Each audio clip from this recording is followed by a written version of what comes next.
राधे राधे, जय श्री कृष्णा। स्वागत है आपका आज की हमारी आश्विन मास कथा श्रृंखला में। पितृपक्ष के इस पवित्र समय में हम गरुड़ पुराण का श्रवण कर रहे हैं, क्योंकि यह गरुड़ पुराण जीवात्मा की मृत्यु के बाद की यात्रा के विषय में महत्वपूर्ण जानकारी प्रदान करता है। इस गरुड़ पुराण को सुनाया था भगवान श्री विष्णु ने गरुड़ जी को, और इसी कथा श्रृंखला में आज की कड़ी में हम श्रवण करेंगे और अशौच अवस्था में कौन से कृत्य करने चाहिए, उसकी अवधि कितनी होनी चाहिए, दशा गात्र विधि क्या है और 9 प्रकार के श्राद्धों का स्वरूप कैसा होता है। इन सभी विषयों पर आज हम चर्चा करेंगे। तो चलिए हमारी आश्विन मास कथा श्रृंखला को आगे बढ़ाते हैं और सुनते हैं आज की कथा। भगवान श्री कृष्ण ने कहा कि हे गरुड़, इस प्रकार मृत व्यक्ति का दाह संस्कार करने के बाद स्नान और तिलोक कर्म करना चाहिए। उसके बाद स्त्रियां आगे चले और पुरुष उनके पीछे पीछे शमशान गुरु से घर पर जाएं। घर के द्वार पर पहुंचकर वे सभी मृत व्यक्ति का नाम लेकर रोते हुए नीम की पत्तियों का प्राशन करें और पत्थर के ऊपर खड़े होकर आचमन करें। उसके बाद सभी पुत्र पौत्र आदि और संगोत्री परिजन घर में जाएं और फिर जो 10 रात्रियों का अशौच कर्म होता है उसे पूरा करें, यानी कि जो 10 दिन तक सूतक काल लगता है उसके विषय में यहाँ पर बात कर रहे हैं।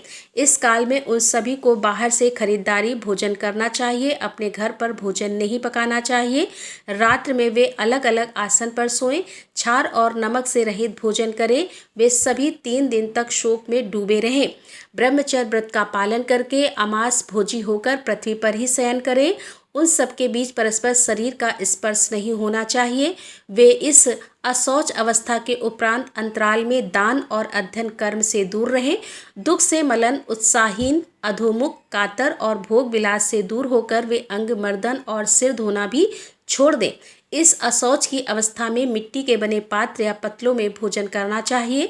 1 या 3 दिन तक उपवास करना चाहिए। अब इस अशौच अवस्था के बारे में सुनकर गरुड़ जी भगवान श्री हरि से पूछते हैं कि गरुड़ जी ने कहा कि हे प्रभु, अशौचियों के अशौच के विषय में तो आपने कह दिया, लेकिन यह अशौच अवस्था कितने समय तक, कितने दिन तक रहनी चाहिए, उसके लक्षण क्या होते हैं और उससे संलिप्त लोगों को उस काल में कैसा जीवन व्यतीत करना चाहिए, इन सभी बातों का भी आप बताइए। तब भगवान श्री कृष्ण जी कहते हैं कि हे खगेश, यह अशौच तो विधि समस्त समय और क्रिया आदि के द्वारा शीघ्र ही समाप्त करने योग्य होता है, क्योंकि प्राणी इस काल में पिंडदान, अध्ययन और अन्य प्रकार के दान पुण्य आदि सत्कर्मों से दूर हो जाता है। सब पिंडियों में मरण शौच 10 दिन का माना जाता है। तो लोग भली भांति शुद्धि प्राप्त करने की इच्छा रखते हैं। उनके लिए पुत्र आदि के जन्म लेने पर भी इसी प्रकार का अशौच होता है।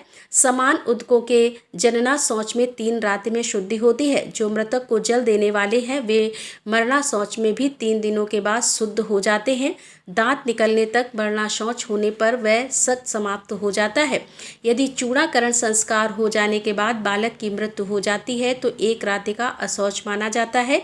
उपनयन यानी जनेऊ संस्कार होने के पूर्व तक 3 दिन और उसके बाद 10 दिन का अशौच होता है।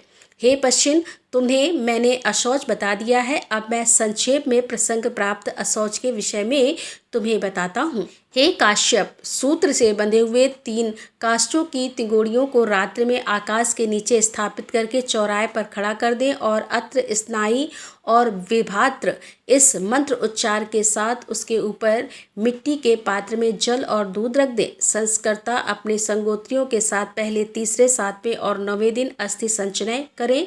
जो संगोत्री हैं वे मृतक के ऊर्ध्व भाग की अस्थियों का ही स्पर्श कर सकते हैं। समानोदक की भी सभी क्रियाओं के योग्य हैं। प्रेत को पिंडदान बाहर ही करें। इस क्रिया को करने के लिए सबसे पहले स्नान करके संयंत्र अमना होकर उत्तर दिशा में चरु का निर्माण करें और असंस्कृत प्राणी के लिए भूमि पर और संस्कार संपन्न के लिए कुश पर 9 दिनों में 9 पिंड देना चाहिए। उसके बाद 10वें दिन 10वां पिंडदान करें और उसके बाद चाहे संगोत्री हो या अश्रोत्री, चाहे स्त्री हो या पुरुष, वह रात्रि बीतने के बाद पवित्र हो जाता है। पहले दिन जो पिंडदान की क्रिया करता है उसे ही 10वें दिन तक प्रेत की अन्य समस्त क्रियाएं करनी चाहिए, चाहे चावल हो, चाहे सत्तू हो, चाहे साग हो। पहले दिन जिससे पिंडदान करे उसी से ही 10 दिन तक पिंडदान करना चाहिए। हे गरुण, जब तक यह प्रेत जन अशौच रहता है तब तक प्रेत को प्रतिदिन एक एक अंजलि बढ़ाते हुए जलदान देने का विधान है, अथवा जिस दिन यह देना हो उस दिन की संख्या के अनुसार वर्तमान क्रम से उतनी अंजलि भरकर जलदान करना चाहिए। इस प्रकार 10वें दिन 55 अंजलि पूर्ण करें। अगर असौच 2 दिन बढ़ जाता है तो पुनः उसी क्रम के अनुसार 100 अंजलि जल और देना चाहिए। अगर वह असौच 3 दिन का है तो 10 अंजलि की ही जल देना चाहिए। हे पक्षिण, इस जलदान का क्रम यह है कि असौच के पहले 3 दिन, दूसरे दिन 4 और तीसरे दिन 3 अंजलि जल देना चाहिए। जब श्रद्धांजलि जलदान की क्रिया संपन्न हो जाती है तो उस विधान के अनुसार पहले दिन 30, दूसरे दिन 40 और तीसरे दिन 30 अंजलि भरकर जल दिया जाता है। इस प्रकार दोनों पक्षों में जल अंजलियों की संख्या का निर्धारण करना चाहिए। इन सभी प्रतिक्रियाओं को संपन्न करने का मुख्य अधिकारी पुत्र ही होता है। इस प्रेत श्राद्ध में दूध या जल से पिंड का सेवन और पुष्प, धूप आदि पदार्थ के पिंड का पूजन बिना मंत्रोक्त किए ही करना चाहिए। 10वें दिन केश, श्मश्रु, नख और वस्त्र का परित्याग करके गांव के बाहर जाकर स्नान करना चाहिए। ब्राह्मण जल, क्षत्रिय, वाहन, वैश्य, प्रदोत यानी चाबुक अथवा रश्मि तथा शूद्र छड़ी का स्पर्श करके पवित्र होता है। मृत के अल्प व्यय वाले सपंडियों को मुंडन कराना चाहिए। अत्यकर्म दीपक की टिप्पणी के अनुसार प्रति व्यक्ति से अवस्था में जो लोग कनिष्ठ हैं, छोटे हैं, उन्हें मुंडन कराना चाहिए, ऐसा कुछ लोगों का मत है। कुछ लोगों का ऐसा भी मत है कि जितने लोग मरण के दुख का अनुभव करने वाले हैं उन सभी को मुंडन कराना चाहिए। इन दोनों मतों को अपनी अपनी परंपरा के अनुसार स्वीकार किया जा सकता है। 6 और 10 इस प्रकार 16 पिंडदान करके षोडशी कर्म संपन्न करने का विधान है। यह मलिन सोडनी मृत दिन से 10 दिन में पूर्ण होती है। ये पक्षी श्रेष्ठ पुत्र आदि 10 दिनों तक जो पिंडदान करते हैं वे प्रतिदिन 4 भागों में विभाजित हो जाते हैं। उसमें प्रथम 2 भाग से अतिवाहिक शरीर, तीसरे भाग से यमदूत और चौथे भाग से वह मृतक स्वयं तृप्त हो जाता है। 9 दिन और रात में वह शरीर अपने अंगों से युक्त हो जाता है। प्रथम पिंडदान से प्रेत के शिरोभाग का निर्माण होता है। दूसरे पिंडदान करने से उसके कान, नेत्र और नाक की सृष्टि होती है और तीसरे पिंडदान से क्रमशः कंठ, स्कंध, बाहु और वक्ष स्थल, चौथे पिंडदान से नाभि, लिंग और गुदा भाग और 5वें पिंडदान से जांघू, जंघा और पैर बनते हैं।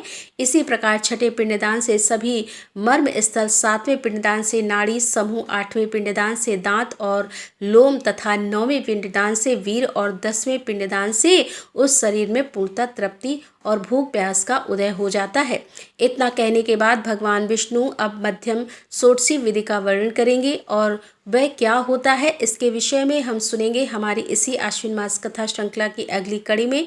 उसे सुनने के लिए अगर अभी तक नहीं किया है तो आपके अपने चैनल रीता शुक्ला को सब्सक्राइब करके रखिए।